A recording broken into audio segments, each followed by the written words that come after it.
Matt? Hey, Dylan, you ready to talk about Street Fighter? I have a lot of thoughts.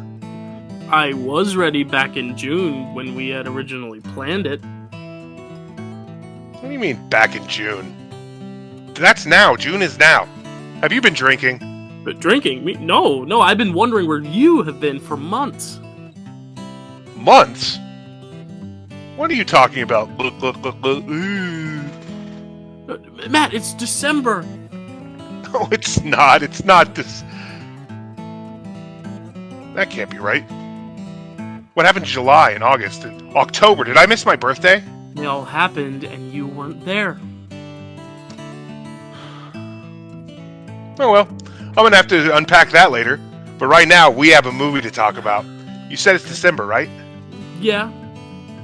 Well, I still have a little bit of holiday magic left over from last year. It was bestowed upon me by a very powerful being. I can't tell you his name, though. Are you talking about Santa Claus? You know about Santa? Well, I can neither confirm nor deny that, but here's what we're gonna do. The Star Wars Holiday Special. I have so many questions. Shush! 'Twas a few nights before Christmas, and all through Dill's channel, not a holiday special had been aired. No sweaters, no flannel. Kelsey has covered Marvel with care, in hopes that a Spider-Man soon would be there. The Chadwick has killed it on the show Picture This. While watching Oscar films, he surely can't miss. With Dill out here waiting and me apparently gone, there's been a small void in the shows that are on. Not even halfway through this poem, but I still made it rhyme. This poem's way too long to go by line. So I'll leave you with this as I start the show right. Merry Framewreck to all. Let's make it a bad movie night. What a story, Mark.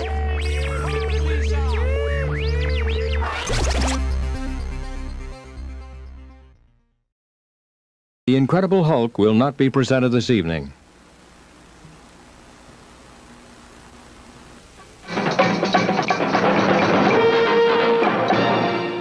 Hello, everyone, and welcome back to Framewreck. We have been on a little bit of a hiatus, but we are finally back. We did not forget about you. Matt, how are you doing? Happy Christmas, happy holidays to everyone watching, and to you, Matt. How are you? I'm doing great. I'm ready to get back in and watch some bad movies.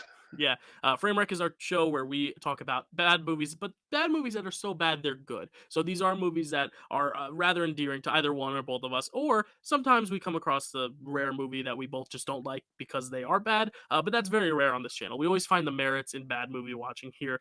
We were going to do Street Fighter a few months ago. We got put on a hiatus because we were both very busy. Things happen in life, but we are back here for the holiday season talking about the Star Wars Holiday Special. I decked everything out back here in holiday Star Wars cheer, aka just Star Wars cheer, because I don't have much holiday memorabilia. But Matt, tell us, because this was my first watch, but I'm assuming you've seen this before. Tell us either about your history with the Star Wars Holiday Special, and then you can get into just the history in general, because it is a very fascinating piece of cinema, I guess you could say. TV cinema? I don't know. It's something. It's okay. So yes, I have seen this before. It's kind of the holy grail. Like it's one of those great bad movies that is hard to get your hands on, and you know now you can find it on YouTube. But there was a time when you had to like get it from someone, Yeah, or like you had Black to have somebody who Market, taped yeah, it. Yeah, like taped it off the TV originally, bootlegger, yeah. or whatever. Mm. And then we eventually moved into a point where you could like download it, like torrent it, or not even before torrents, you could LimeWire it, just Yeah. file share. But even then, it was hard to find. But yeah, I've seen this movie, and I'll tell you what, I love this movie. Here's the thing about this movie. It's bad. It's a bad movie. But there are moments in this that are great, that are legitimately good. Like, Yeah, and we'll talk about them. yeah. There's a few like actually legitimate. Like, there's some great performances. There's some really great parts, and we'll Yeah, get to those. good But music, there's also some really bad and confusing parts in this movie. Yeah. So why don't we go? I mean, do you have a little bit on the history, like how it was made, who made it, all that stuff? Do you have anything on that? On Yes. that? Okay, so this was directed by Steve, I believe it's Binder. I don't think it's Bender, Binder. Hmm. Steve Bender. I even said, and then I said it wrong. Uh, Steve Binder. It was written by six people. If that, oh, if it's I don't, already a bad sign. yeah. It was written by Pat Proft, Leonard Rips, Bruce Valanche, Rod Warren, and Mitzi Welch. Bruce Valanche, when I was growing up, when I was a kid, was on a afternoon game show, which was a remake of an older game show, which was called Hollywood Squares. Oh yeah, yeah. And Bruce Valanche was always in the middle, right next to Whoopi, because Whoopi Goldberg was the middle Right. square, and Bruce Valanche was always right next to her. He's a big, hairy, just gay guy, and he's great, and he's very funny. But he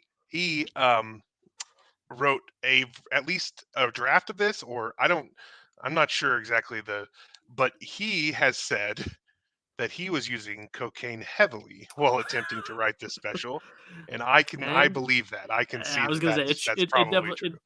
it definitely shows through pretty much every ounce of this thing, except for maybe like the Carrie Fisher beautiful solo, but everything else, I'm like, yep, that's cocaine. Yeah, yeah, no kidding. Um, the special was conceived by George Lucas as a way to keep excitement for Star Wars Oh yeah. alive and to make sure that kids still bought Star Wars toys in between movies. Hmm. Um, he realized his mistake after seeing the final product. He's actually and we'll get into it later, but Yeah. he he's quite the detractor of this film. Son Dan, the trader, the Hmm. guy who owns the market, was originally an early concept for Lando Calrissian. Oh, cool. That was going to be the character Lando Calrissian was going to be, and then Interesting. eventually he became who Lando is, and they made this character uh, that character. So Yeah, that's very that's really interesting knowing just like how they were looking ahead because there is one character we'll get to that was introduced in this movie that is obviously a big character going ahead. He might be part of a Disney Plus series coming out this week. I don't know. But yeah, Matt, yeah. do you think it's time to get into just like this movie and just kind of break it down and talk we're about gonna these we're gonna break crazy it down. parts? We're gonna do this one. We're gonna do this one scene by scene. We're gonna go Yeah, through and we're gonna talk about just every little every good and bad piece of little nook and cranny. Yeah, this beautiful yeah. special. Okay, so it opens up with Chewie and Han Solo on the Millennium Falcon trying to get Chewie home for Life Day. And that's actually one of the pluses for me. Anytime they cut to Han Solo and Chewie, like it felt like Star Wars, and Yeah. you can't you can say what you will about this movie, but you can't say that a lot of it doesn't feel like Star Wars because a lot of it really does. Yeah, for sure, and other characters too. I mean, like every of one of the main three is paired up with someone. You know, it's Chewie and Han, and then it's Leia and C-3PO, Luke and R2. And I think like having that kind of just brings you back to it when it Hmm. kind of derails. It kind of just brings it back to like, oh yeah, this is Star Wars, and like 1977 Star Wars too. So they're all still like bright eyed, like no one knew what was coming. These are the characters that are most pure Hmm. as we first see them too, which is very interesting. But yeah, I originally when it started, I was like, oh, maybe I will really dig this because like Yeah. it feels like it's the vein of Star Wars, but shortly Well, after then it it derails. immediately stops feeling like Star Wars when it cuts Yeah, to a 1970s announcer announcing the cast, or some of the cast was simply billed as their characters. like R2. Um, R2D2, which uh, here's the thing about that. Originally, that had bothered me. I was like, they're going to do Kenny Baker that way. Like, Mm. I was pretty upset. But I actually found out that It's not Kenny R2 was Baker. actually completely remote controlled. Kenny Oh, Baker was not interesting. Okay, involved in this particular okay. production. All So I right, was like, I'm oh, better with okay, that then. Yeah. so that's fine. But but Chewie's family were just called Chewbacca's Their names. family. Like they were called Itchy, Lumpy, and Mala. Like Yeah, I would say they're the main characters. Like they it's are the their main characters. story. Yeah. They are the through line. They are in so much of this movie. Hmm. So shout out to uh, Mickey Morton who played Mala, who's Chewie's wife.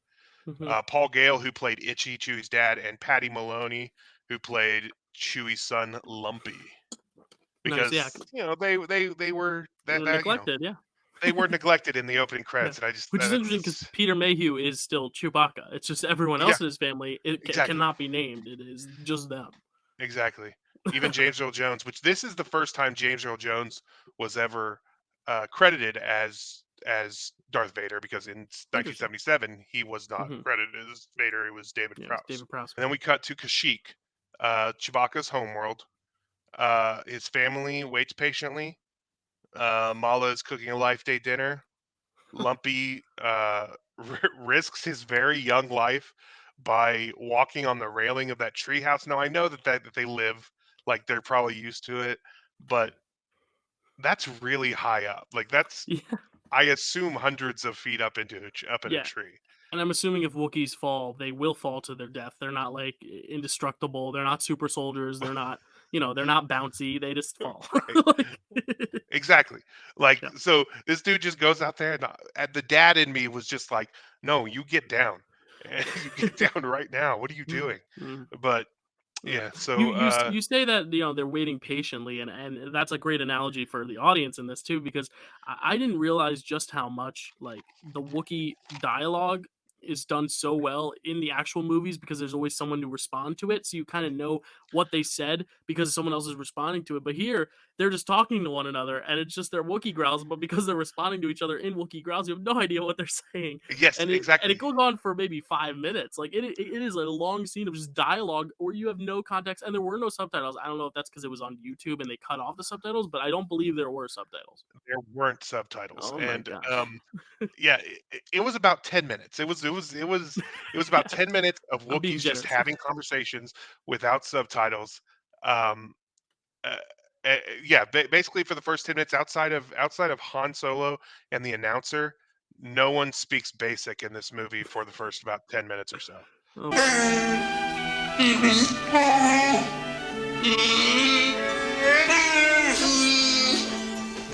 gosh. That's kind of, and I'll get into this later too once I get to like my rating, but these are the moments that it's fun to talk about for a second, but when you're watching it, there's very little entertaining about watching a bunch of Wookiees speak a language you don't understand, and you not even be able to pick up on body language cues or facial expressions because they're just people in suits. Right. So, It's and as they're if not you're doing anything listening through a physical, phone they're just kind of conversation. Yeah. standing there growling at each other. Hmm. Like it gets kind of that those parts are the dull parts, the boring parts where you're just like, Hmm. let's get to the next bad thing that happens, please. Right. Right. Right. Right. So anyway, after that whole scene, Molly calls Luke Skywalker. Now, there's a couple of things that I want to address in this. The first being, though, and this is true throughout the entire movie, is that apparently when one video calls someone, the other person does not have to acknowledge it or answer it. It just goes through. Huh. I didn't notice that. That's very interesting. It just goes through because almost every time the person's like surprised, they're like, "Oh, Yeah. it's Chewbacca's family. Look at that." It's like a reverse butt dial. It's not like you accidentally call someone. It's like you accidentally answer and you don't know that people are listening to you on the other end. And this is not listening. This is purely visual too. So Right. What if Luke had been naked or in a compromising position? yeah, Like, we're yeah, making out with his sister before they found out that they were actually siblings. or after. Um, that's the kind of thing he Yeah, needs to be able to right. keep And I secrets, is will all I'm say saying. one thing while we're on the subject. Luke's makeup in this was not very well thought out. It is, That is the second thing I want to address yeah. because this was after his accident. Oh, okay. Never mind. I This take was back what this I was no, but you're now I right. sound like an asshole. You're very right, because Yeah. here's the thing: is that this was after his accident. He was in it. For anybody who doesn't know, Mark Hamill was in a car accident in between the two movies, and that's why Hmm. in Empire he gets beaten, and then his face is different. Like he's like that's basically the explanation they give it, Hmm. is that he was beaten so badly that his face is kind of scarred and a little bit different. That's why he looks different from one movie to the next.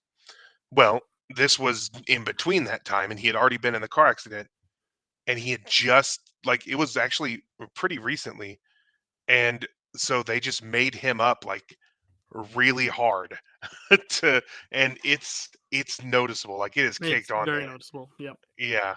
Um. So yeah, it's it's distracting because it Yeah. if you here's because that's the thing is that like I feel like there was a way to handle it. Maybe this was the best way, but the the way that they had to do it or did it was so noticeable that makes you ask what's wrong with this. Yeah, Like, it why is this draws more weird? attention than if it had Yeah, just been left exactly. alone as is. Yeah. Try to enjoy your life day. I gotta get back to this engine. I think we might have it solved. R2! Then we cut to Darth Vader ordering that the rebels be found, even if it means searching every household in the galaxy. Now, this was apparently an unused. It was unused footage from New Oh, from Hope. New Hope. Interesting. Okay. Yes. So then we get to one of my favorite parts, and this is a part that, as I was saying, I legitimately enjoy. Malika gets back to cooking. She's watching a cooking show that teaches you how to make something or another, whatever they're Right. making. Um, this is a legitimately funny bit in the special because Harvey Korman is just a very funny dude. He's a TV actor from the 70s. He's very funny. I've seen him in a lot of stuff, but he's very, very Mm-hmm. funny. Mm-hmm. And he was very funny in that pretending to be a alien uh, Yeah. cooking show host. It almost reminded me of the little cat in the hat moment with Mike Myers doing the cooking demo. Like, there's Yeah, something about like a failed, crazy cooking demo that's like yeah, so out of the box that just is so enthralling for some reason. Yeah, I yeah, never imagined I'd see a cooking demo in Star Wars, but check that out off the bucket list now. yeah. I really love that. It was really actually very funny, and uh, Harvey Korman actually plays a couple characters in this.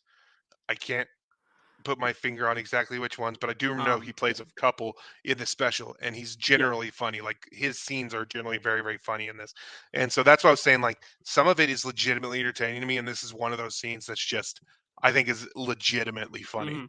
Yeah, I've got a Um, lot more to say about Harvey, Korman later, in the Mos Eisley scene when we'll get there, but, oh, okay, yeah. because he definitely yeah, he's definitely a memorable presence for sure. Oh, yeah.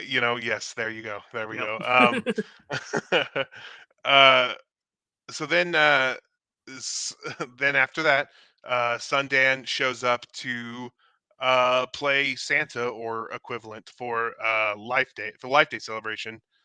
Lumpy gets what a toy that I thought looked like a Lego set, but we find out later is a like a transmitter of some sort that build, which it reminded me of like when I was a kid. I got this like electronic set that like you could like it was just like basically a circuit board with like certain wires and stuff, and like you could build a ham radio or whatever with it. Like Mhm. it reminded me of that a little bit.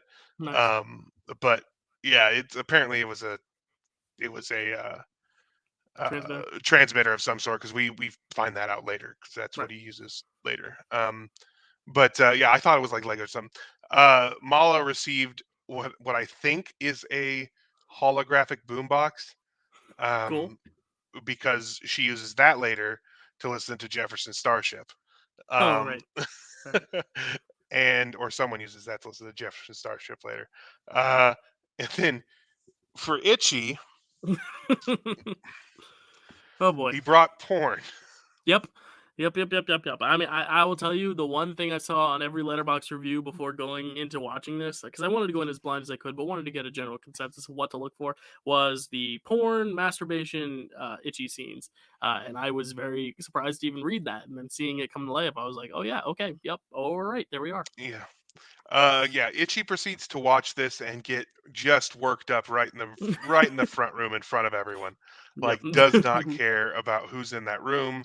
Um and Sundan doesn't seem to have see a problem with it either. He sets him up with it. He's like, "Hey, here right in the middle of the living room. Here's some wow as he calls it."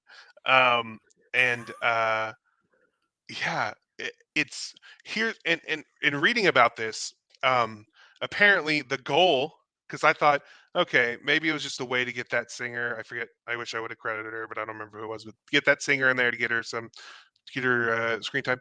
and they just they thought this would be funny. No, the Mhm. goal was to make it as close to softcore porn without tipping off the censors. I wonder why. Uh, I really don't have a possible answer as to why, especially if they're gearing it more towards children and toy sales. I exactly. just don't really know. That's so Um, weird. Yeah, yeah, but again, because they we don't. seem to have all been on cocaine. Yeah, I So think the closest thing we get to that at all in the rest of the franchise is just like the Leia Bikini, like is the most scandalous thing after that, and even that is not even close to softcore porn. Like this is like the most as edgy risque we'll see Star Wars probably ever, and that's kind of crazy. That's kind of crazy yeah, to it's me. very and just they keep cutting to him being like just very into Way it, too like into it. Yeah, way too into it. yeah. Yeah. Yeah, it's Ugh. something. It's one of the more wild scenes in this whole thing. Like Right. it's insane. I find you adorable. I'll tell you a secret. I find you adorable. I find you adorable. I find you adorable. Leia calls Mala, but just wants to speak with Han or Chewie, and actively chooses to ignore Mala's indication that there's something wrong. She says it may be a happy life day for you, but personally, she's seen happier ones. I don't want to type the channels. So could you do me a favor and send either Chewbacca or Han Solo to the screen, please? Really feels unlike Leia. It's very weird. Yeah. Just Um, very uncharacteristic. A lot of these characters, just a like lot of very them. odd. Like, yeah, and I've heard, we'll get in when we talk about the legacy. Like a lot of these actors are not very fond of this. So, and I think it kind of shows at times, especially in some of those smaller scenes Yeah. for sure. Coincidentally, in an effort to go to every house in the galaxy to find rebel scum, they seem to pick Chewie's house first, the Imperials, uh, because literally this was just minutes ago enacted. We saw Darth Vader say, "I want you to check every house." Then they put a thing on the screen. It's like, "Look, we're going to check some houses," and then immediately they're like, "Hey, this tree on this planet has a house. Let's go to that one for the very very first one." Is what it seems like they do. And a Um, house that's very high up, as we talked about earlier with yeah. the ledge. Yeah, it's very out of the way. It's a trek to get up there. Yes, and they definitely seem to do that one just the very first. They are also very suspicious, very concerned that not every person who lives in the house is there every second of every day. Because they're like, whoa, wait, somebody's not here right now. That's weird. When does anyone ever leave the house? Because that's what kind of sets us Yeah. off. They're like, no, we're waiting here until we can until this father comes home, and we're gonna search this house because it's weird that he's not home at every second. Well, he's not always home. Didn't he know? No. Didn't he know that we were coming? We told him 10 seconds ago. An Imperial officer takes a short break to watch a hologram music video. Now this is on what appeared to be the holographic jukebox, but he watches Jefferson Starship. Which at Uh, least the name of the band does kind of tie into the theme of Star yes, Wars. Like I that's give them true. credit for that, like picking a band that's literal name was Starship. Um, Right. it's about as much kudos as I could give this scene, but yeah, no, it's something. I mean, yeah. Yeah. So Lumpy sits down to the TV device as the Empire searches their house. Uh, and what he watches is, to me, the wildest leap that this special takes. And here's why. Okay. He is watching a cartoon about his dad. About his dad and his dad's friends, which mentions them all by name Yes. and seems to have a reasonable understanding of how the rebel operation works. Like how their command works and how Right. they interact with each other and everything like that. And it's apparently just broadcast, just Yeah, for people to watch. I never put that Uh, together. Huh. Literally, if these Imperials had seen this episode of this cartoon, they were like, "Ah, Chewbacca, he is rebel scum." We need him, like that would explain why they're so suspicious of him not being there, Right. because this apparently there is a cartoon just out there giving all of their rebel secrets up. This cartoon also features a character who these characters have not yet met in real life, Boba Hmm. Fett. Neither has the audience. Yeah. The audience hasn't met him, but also the characters haven't met him Hmm. yet. Um, and the cartoon in this cartoon, all of these characters, all of the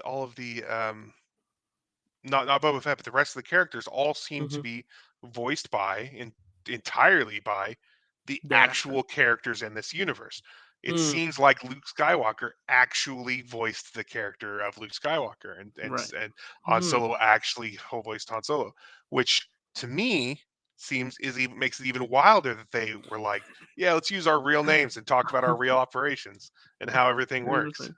What a breach of military secrets they created together. Right. It's insane. However, that is one of the best parts of this whole Yeah. special. Yeah. That And it cartoon is so good. yeah, it stands alone well. It actually hypes up the character of Boba Fett, which I think, they were trying to gauge how much people liked that character.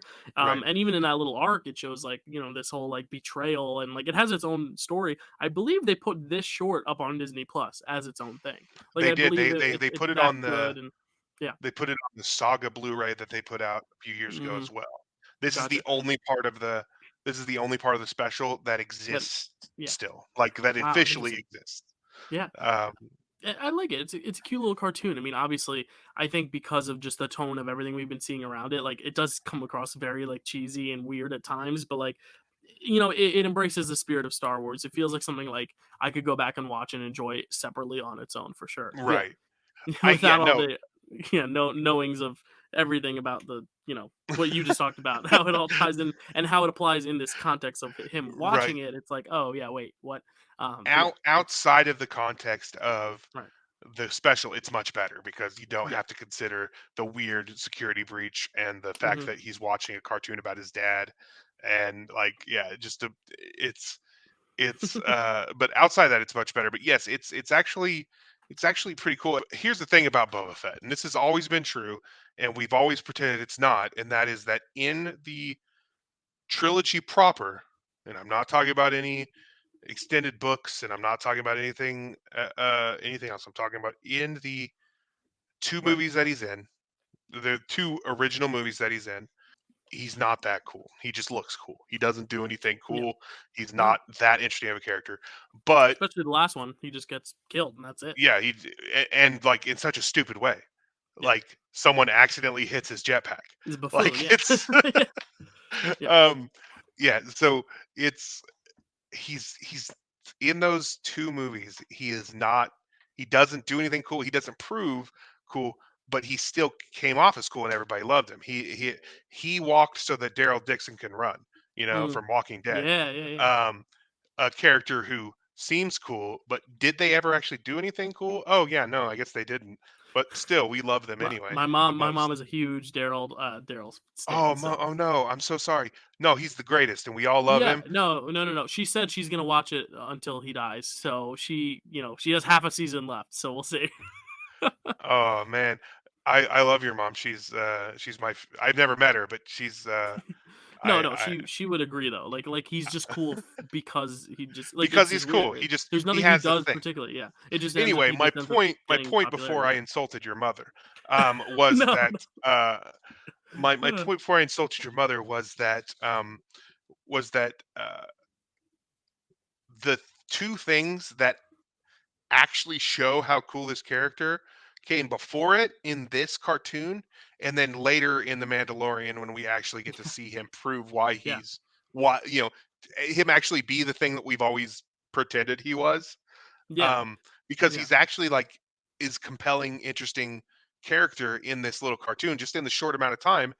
Does a little double cross. He's actually very compelling, Hmm. and you want to see more of that character.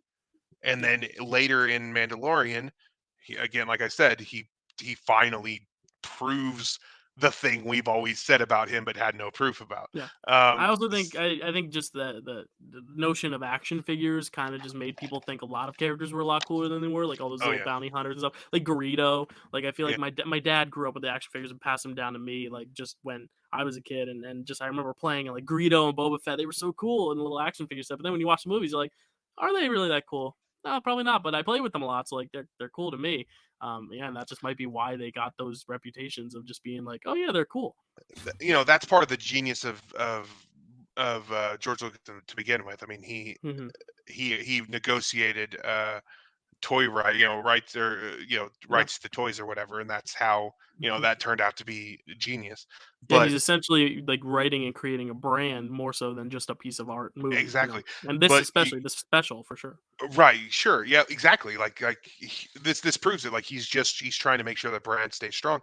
But you bring up a great point, which is that like action figures made us pay more attention to certain aspects of this universe that we may not have before. Hmm. There's no reason any of us should have remembered Greedo's name, but everyone knows who Greedo is. Yeah. And part of it is that they in the special editions they made him shoot first, and then there was the Greedo shoots first Right. controversy. Hmm. But the fact that anybody knows who Greedo is, the fact that Boba Fett could become this icon having not actually Yeah. really done anything, like Hmm. it's really genius, and it's a very interesting thing to think about how creating that brand really affected the what we know about this and the longevity of this saga. But that's all the good stuff. Let's get back to the bad stuff. Yeah, Uh, right after this cartoon ends, now we go into what I believe is the home stretch of just craziness on cocaineness, and we've already passed Wookiee masturbation, so we know it's getting even crazier, which is quite wild. But an Imperial officer tells Lumpy to go clean his room, and then tries to endear himself to Mala by cracking wise about how long it's going to take to clean his room, especially right after they destroyed his room. Like he right. destroys his room, tells Lumpy, "Go clean your room," and then it's like Elbow and Mala like, "Yeah, right. It's gonna take him a while, huh?" Like Mala's gonna appreciate that or find that interesting or funny at all. In his room, Lumpy puts his mini transmitter together, which is you know, what we figure out that toy is that he gets from the trader. Back in the front room, stormtroopers are watching a broadcast special. That okay, so they're watching a broadcast special that shows them how good their lives are compared to the less fortunate. Um, in the special within a special, the incomparable B. Arthur plays a bartender at Mos Eisley Cantina, Mhm. who is being hit on by a man who drinks through his head. Also played by Harvey Korman, Harvey Korman, our yes, guy. our guy. He's very Oh very boy. funny in that role too. This whole segment is just like this is the one where I was just like, wow, like because it's not a weird concept and premise, but it just feels so out of the blue, and then just like like the hitting on each other. And I found a lot more. Curlman, listen, Curlman, you're kind and sweet and terribly attractive, but if you're saying what I think you're saying, you felt you meant, I thought you needed to hear, then I just have one thing to say: I did not. Adelina, don't do this to me. Now, please, look, I have customers. Why don't you sit down, finish your drink, have another drink. This one's on me. Okay, so then the Empire shuts the bar down, eh, but everyone refuses to leave. So she gives them all free drinks and sings a song. Yes. And this is all within a special to show stormtroopers how much better they are than everyone else. Hmm. It's wild. Yeah. And the And song it's itself, I just find it so funny that like this song, and then also we'll get to the Carrie Fisher song. They're just the John Williams songs, just with lyrics put to them. They are the yes, same exactly. tune, like dun dun dun dun dun dun, dun. Like Just one more dance, friend. Just one more chance, friend. One more chorus, one more tune. one of the great things about bad movies is, you could just turn your brain off and not pay attention to certain aspects of it and just hand wave them away. But sometimes the fun of these is when you think about them, try to think about them logically, and then your brain gets stuck and it's weird. When you try to think about this special that they put on to show stormtroopers why they're so much, why they're so much better than just average folks, um, and it's just this slice of life, weird dating ritual Right. where people like it's like I don't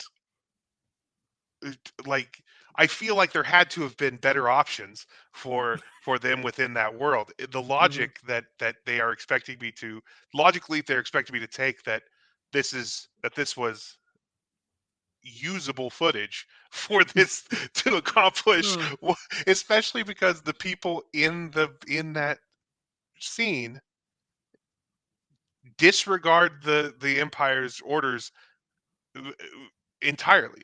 Like the empire says close this bar down, they say no, and then they all get free drinks. I don't understand how this is good for the empire at all. Like I don't understand how this is making them feel better about themselves that No. they have no power in this cantina. Yeah, no, it's a crazy bit. It's just like just the moment they start, even the dialogue in it. Like I know we'll get to like our worst lines or whatever, but like just like the when he sits at the bar, Krellman, and he's like, "Can we talk?" And she's like, Well, of course we can talk. We are talking. You're not ordering. I'm not pouring. We are not drinking. We are talking. and it's just like Yes. it's just weird. It's just weird, and then like him addressing the camera right to the camera, like Come back soon. I'll be waiting. it's a very weird exchange going into that weird song and the weird atmosphere. Like I honestly, when you're talking about how much you loved Harvey Korman earlier, I was like, because I was just watching him with this, I was totally freaked out by him because he had like the pouring the drink in his head and then staring at the camera with those wide eyes and hitting on B. Arthur, and it was quite a wild ride. Like I It was like, is. I felt like I was And on drugs and I wasn't. So trust I get what you're saying as far as how weird that is and his whole like his just character drinking from the head in is wild. that is really freaky. But I think that it feels like Harvey Korman might be the only one who understands the movie that he's in. Right. Yeah, I Uh, wrote down. I was like, B. Arthur did not need to go as hard as she did. Like she was performing like she was performing on like the Radio City Christmas special, and like she was trying to like win a Tony Award or an Emmy Award for this. Like she was just like doing oh too yeah. much for Oh yeah. this. Like she was giving her all, and she did not need to. Okay.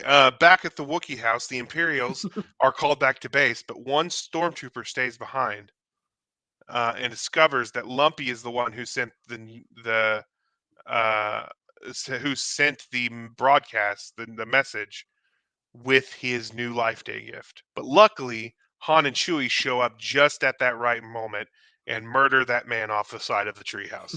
How Uh, convenient. they get there, murder a man, and then Han, who simply will not be in this movie 1 second longer than his contract stipulates, immediately leaves. Yep. I hate to murder a man and run, but I've got to get out of this scene. The Wookiees pick up some weird light stones, which seem to be part of the Life Day celebration. They they suddenly don some uh, cult robes of some sort and walk through space into a big bright light. Here they meet a bunch of other Wookiees in a cage. For some reason, R2D2 and C3PO are just waiting there for them. Then, in what I think is out of everything I've said, the weirdest thing to me is that Luke, Leia, and Han just show up as They're though they're just all supposed there to be together. there. Yeah. Han literally just left. Yeah. He just was like, "I have to go, buddy," and then he left to go find this cave that maybe he's not able to walk through the weird space light like the rest of them in their weird cult robes. Yeah, But I almost wonder if this is like a way of just like kind of breaking the fourth wall and being like, oh well, like let's just sing one last song and be merry together, rather than making any logical sense in this narrative whatsoever. Because it ever since the must. Wookiee started masturbating, what has made sense? Like That's really. true. That's true. Um, Uh, so yeah, so they show up and they're like, "Hey, we're supposed to be here," and then Leia sings a Life Day song. yes, which is to the tune of course, a already composed John Williams composition that she Yeah, just threw lyrics on top of. Yes. To live, to laugh, to dream, to grow, to trust, to love. this was a stipulation for Carrie Fisher to be in it. She wanted to sing a Hmm. song, Yeah, which I and think makes sense. Yeah, like yeah, her mom is Debbie Reynolds. So I feel like she's yeah, earned that right. And she's not bad. I honestly think her moment, like I enjoyed it. I was like, oh well, this is a good way to like end this yeah. craziness. It's kind of with some sort of normalcy. Even though it like we never see Leia sing again in this franchise. Like there's no inkling to the fact that she's like a beautiful singer. But yeah. Yes, I think it's great, and it would have been a really great place to end this special. Right. Or perhaps they could have combined some of the elements, like her singing, over this next scene, which is Chewie just thinking about a series of clips from A New Hope. Right, which is Um, your oh yeah, by the way, if you forgot that this is a marketing scheme to get you to buy more toys and see the movie again when it hits home video. I don't know what the deal with home video back then, but like if you're excited for Star Wars, oh, let me just remind you of every scene from the original Star Wars in a clip show while Chewie just stares at the camera. right. Um, which I thought was the end of the movie. Like I thought, Hmm. okay, it was Leia sang the song. Now this is the end of the movie. At the end of the movie is just clips of the thing, and we could turn it off. What? Why are there 3 minutes left? That's weird. Uh, Um, there's 3 minutes because they had to show the rest of uh, the clips from the Life Day, and then the movie continues, and it ends with the Wookiee family sitting around a Life Day table to have dinner, and I guess pray. They were praying at the end. It's again, it's very difficult to know what these Wookiees are doing because they can't really emote or speak a language we understand. Right. Yeah, no, they Um, could for all we know, they could be like saying some satanic ritual or something that we right? don't even know. Yeah, they You could be know. cursing off their children. Who knows? Yeah, I don't know. But that was the end of that's where the movie ended. Wow. So yeah, like let's just talk about. Do you want to get into like our best of worst ofs, or do you want to talk about the legacy? Because like I feel like there's still so much more. Like now that we've talked about the actual special, there's so much more to talk about just in terms of like just how we've responded to it and what the legacy has become of it. Um, Okay. So let's talk about the legacy real quick. yeah, I'd love to because this is obviously a lesser known little niche little part of the Star Wars universe that I feel like now like not many people in like this newer generation who have like enjoyed these sequels trilogies and even the prequels like my age like, I don't think many people even know about it or have Right. like sought it out. Right, exactly. And they it has gained a cult status now, Hmm.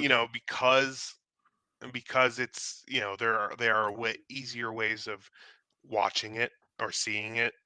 Right. Although it's not available anywhere, it has gained it does have a cult status simply as it's a bad movie and people like to watch it for the same reasons that we are watching it. Right. George Lucas hates this movie. He hates it with a I fiery don't passion. I don't fault him. Has said that he wishes he could take a sledgehammer to every bootleg copy in the world. Wow. Which he'll never Yes, be able to do. Never. he'll never be able to do that, but he Because even in wishes. this very the Framewreck episode, we have shown clips, so they are in this documented Framewreck episode. So even if they Yeah, take it off of YouTube, unless they take our special off, you are seeing it all here. come So come at us, George. come at us, Georgie. We'll Come on. Pennywise you, Georgie. Anyway, sorry, that was violent. No. Um, so George wishes that he could smash every bootleg or every copy of it with a sledgehammer. Um, as mentioned before, every cast member, most cast members refuse to talk about it. Harrison Ford was like, "I don't know, I've never seen it." Yeah. When people ask him about it, Mark Hamill has answered a few questions about it, and is like, "Yeah, that was not good." Carrie Fisher talks about it all the time. Just loves to talk about how bad it is. She says that she said that she likes to play it at parties when she's ready for everyone to leave.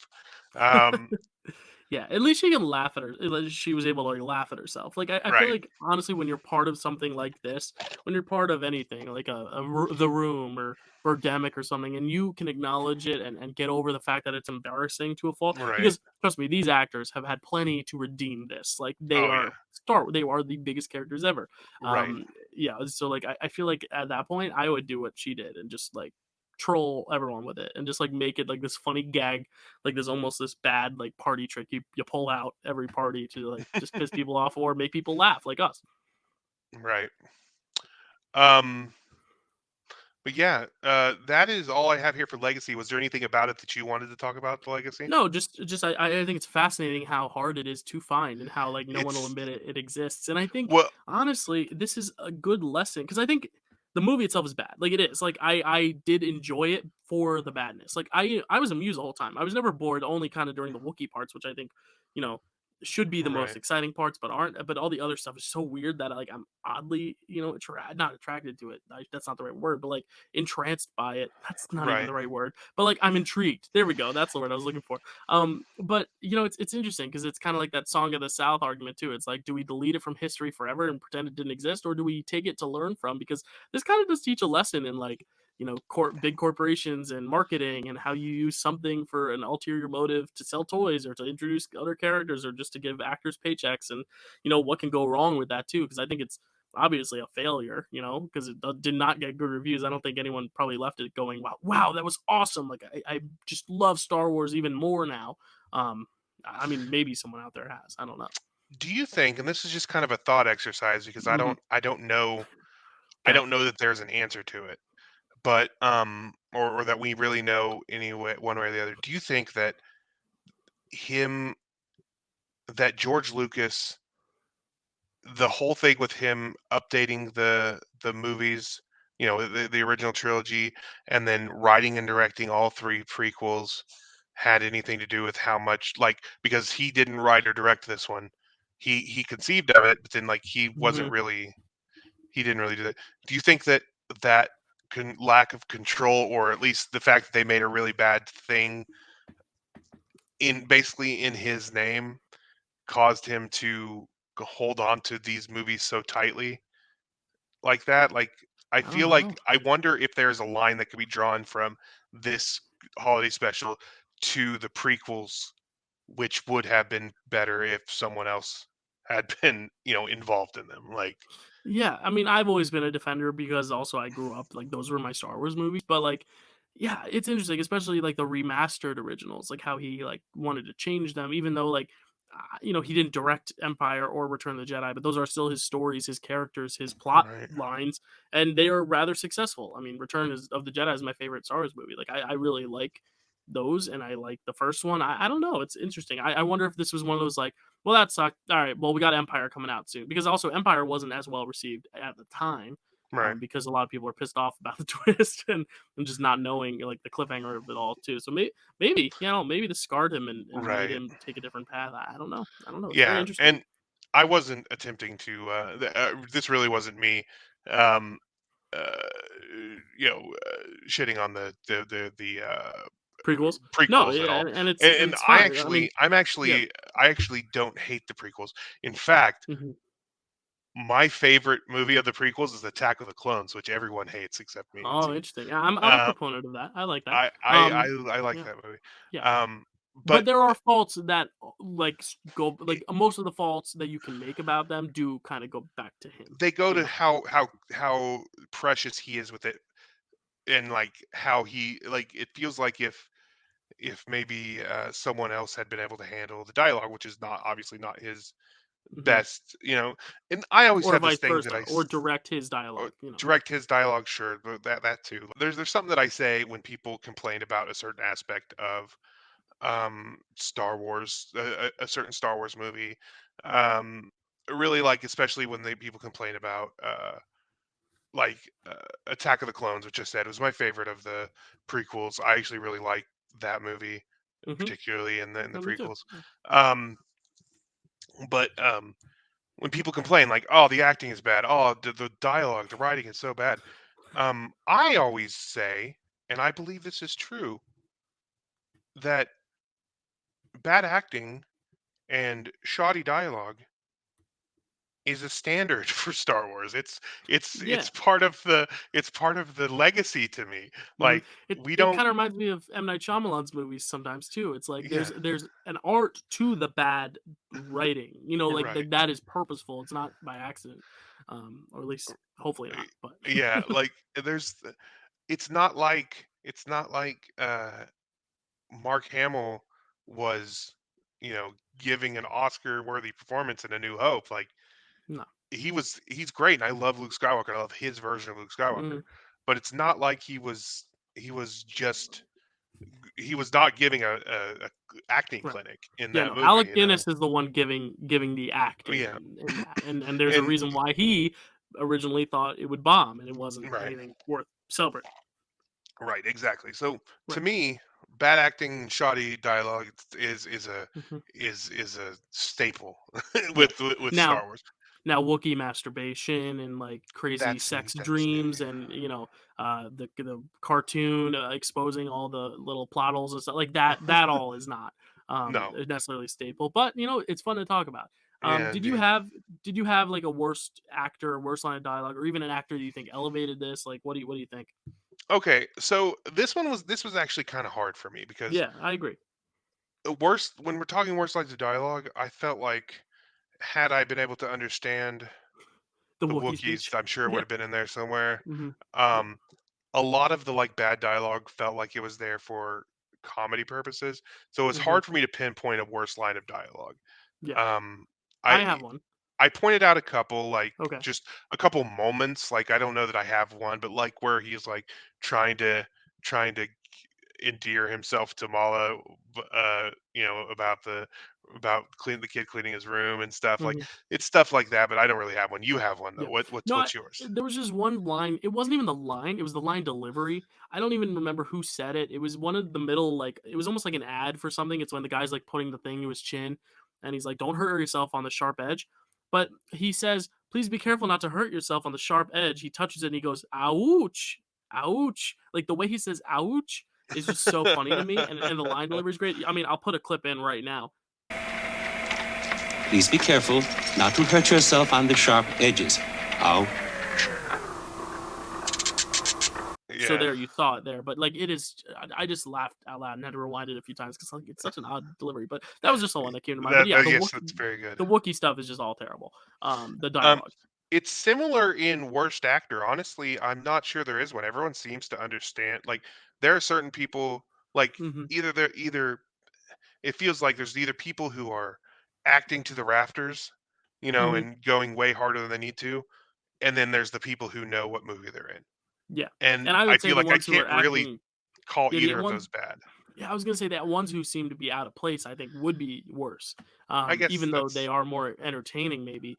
But like my worst actor, like I honestly just the B. Arthur Harvey Korman exchange, like maybe they were so good they were bad because they understood what they were, but like it was just such a crazy like interaction. I was like, wow, this is like crazy what I'm watching, and I don't think it's necessarily their performances were bad. It was just like maybe the dialogue paired with what they were doing, and then like him pouring drinks into his literal head. I was like, wow, like this is insane. This is literally there. insane. Yes, there was a.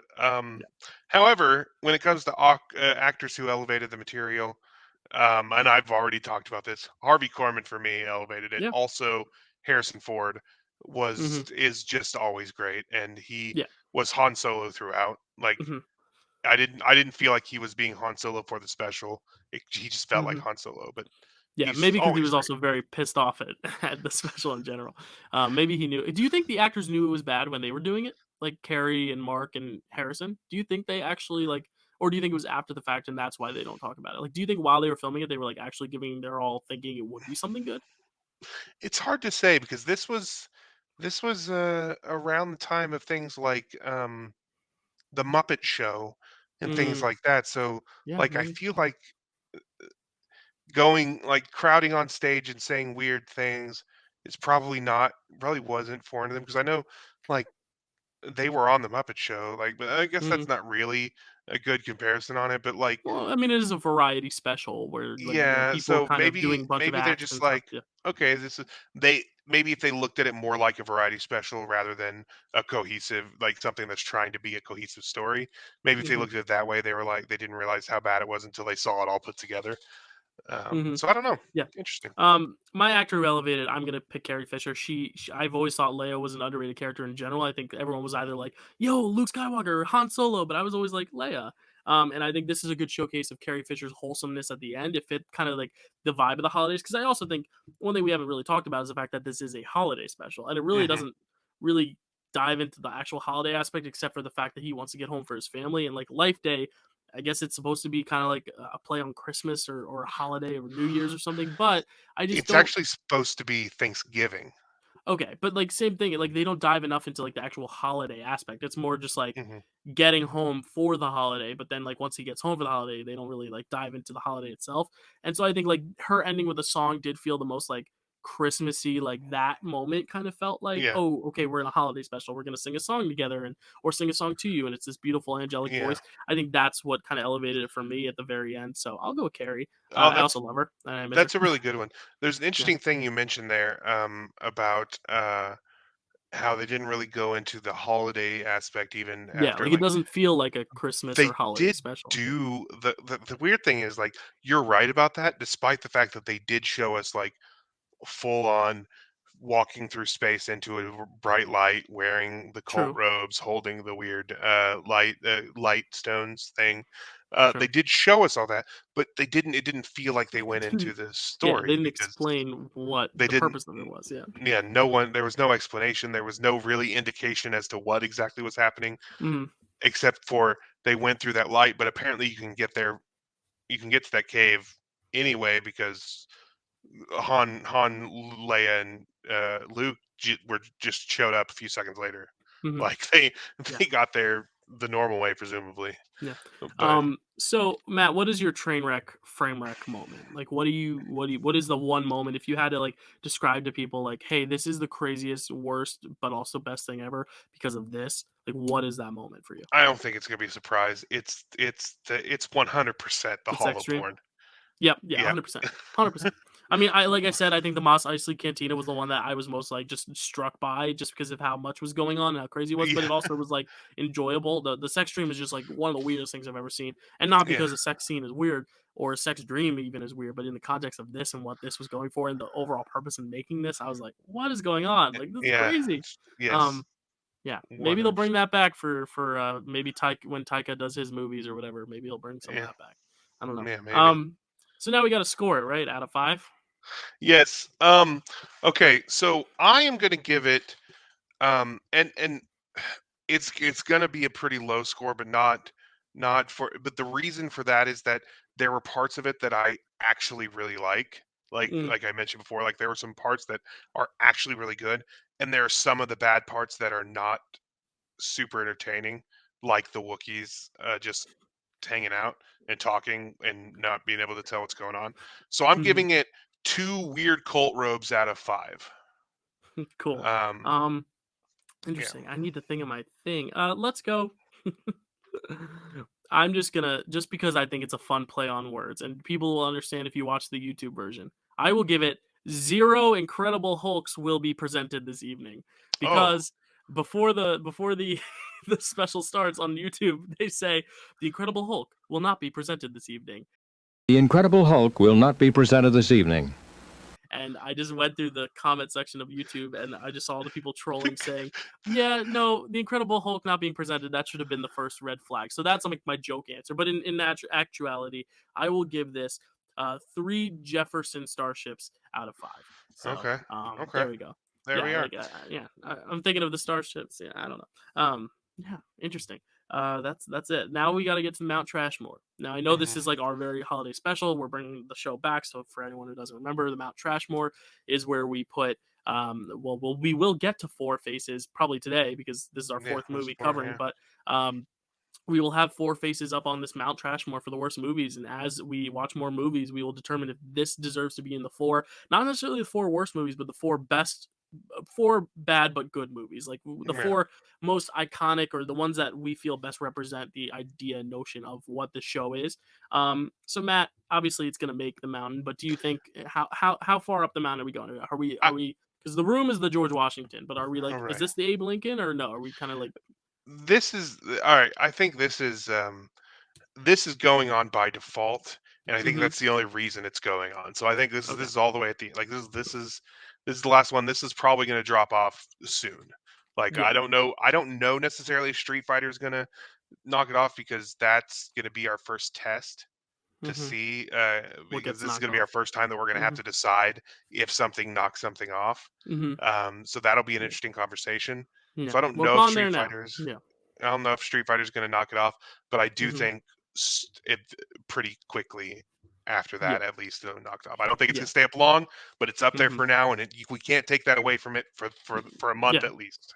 So it joins, it joins our friends from The Room, Birdemic, and Face Off there as the fourth rock on the mountain. We'll put what's his name, the little one, the little guy. I Lumpy. forget his name. Lumpy. We'll put Lumpy's face up there, for the Mount Trashmore, and that, my friend, is Framewreck for our holiday special. Thank you all for joining. Matt, do we want to tease what our next film will be, even though we've kind of mentioned it twice already? Yeah, I already mentioned it. No, I mentioned Yeah, it at the very beginning, we're so it's gonna fair. go ahead and fulfill the promise that was made in June or in May uh, for June, and that is we are going to finally do Street Fighter. That's right. And we've watched this, we're prepped, because we were ready to go. So it'll be, an interesting conversation. I'm excited to see how we what we think about it. Because I again another movie I had not seen. All of these movies except Oh for wow. Birdemic and The Room, are first watches for me. So, Face Off was a first watch. This was a first watch. Street Fighter was a first watch. So it'll be interesting, especially considering Matt, you have seen it and probably seen Yes. it a few times or several times. I don't know. I grew up with. I will just tell you, I grew up with Street Fighter. Okay. I watched it a lot. It was uh, there's going to be a few movies as we go along with this series, especially if we get into Hmm. depending on what we get into, because there's some of them that a lot of them are not this way, but there are some of them that I watched as a kid and loved, and then when rewatching as an adult, I loved, but not for the same Right. reasons. That's what Street Fighter is. I loved Street Fighter Okay. when I was a kid. Cool, cool, cool. Yeah, I feel like I've got movies like that too. I almost kind of want to go back to my childhood and see like what movies I could maybe think of that might have been bad in comparison that I just was fond of and didn't realize were bad movies. Yeah. And maybe that'd be fun to explore sometime too. But Oh like, yeah. it's interesting Definitely. because I've never really thought about it. Like, what movies from my Right. childhood? The one I can think of is Mike Myers' Cat in the Hat. Is one that I loved as a kid. That I Oh, know people hate, but also like I'm wondering if it would still be enjoyable even though it's bad. But I don't know. So because I've never watched it as an as adult. I don't know. Here's the thing. I was I was I don't know if I was either in my late teens or I was an adult when that movie came out. I don't remember what Hmm. year that came out. Is it 2004? Like 2003 or 4, yeah. Then I was an adult. Um, so I was an adult when that movie came out, and I did not find that enjoyable. However, I hadn't quite developed my taste for bad movies yet.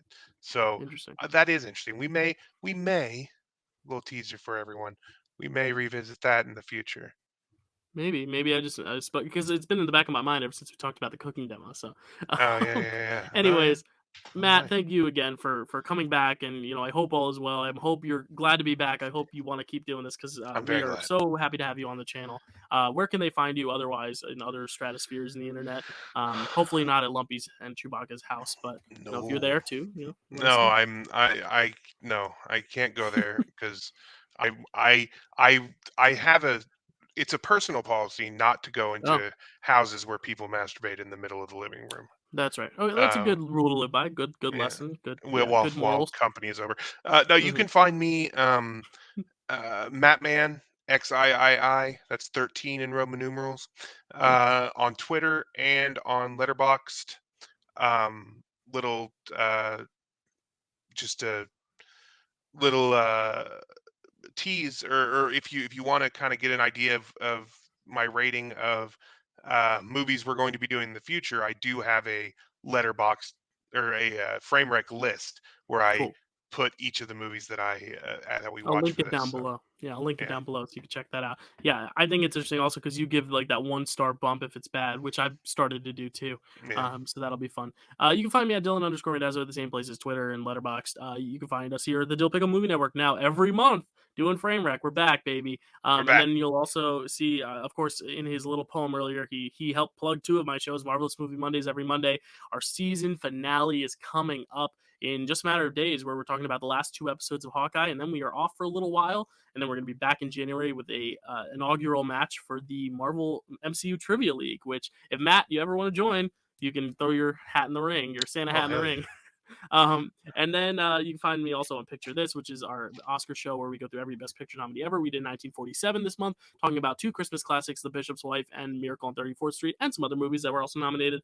You can find me here on the channel. Please listen, subscribe, and like, please, if you like this. Help this channel grow. We're so close to 200. I was trying to get to 200 by the end of the year. I don't know if we'll get there, but I hope to get like 200, 300, like throughout the next few months, and then like just keep growing and growing and growing, especially if you like this show. And give us suggestions if you want to see us talk about certain bad movies. Let us know down below, especially because 12 months from now we will have to talk about another Christmas movie, and I know we've had some ideas of some other Christmas movies we could talk about, but if there's a specific one you want to see, let us know. We got big movies coming up too that we might tie into the show as well.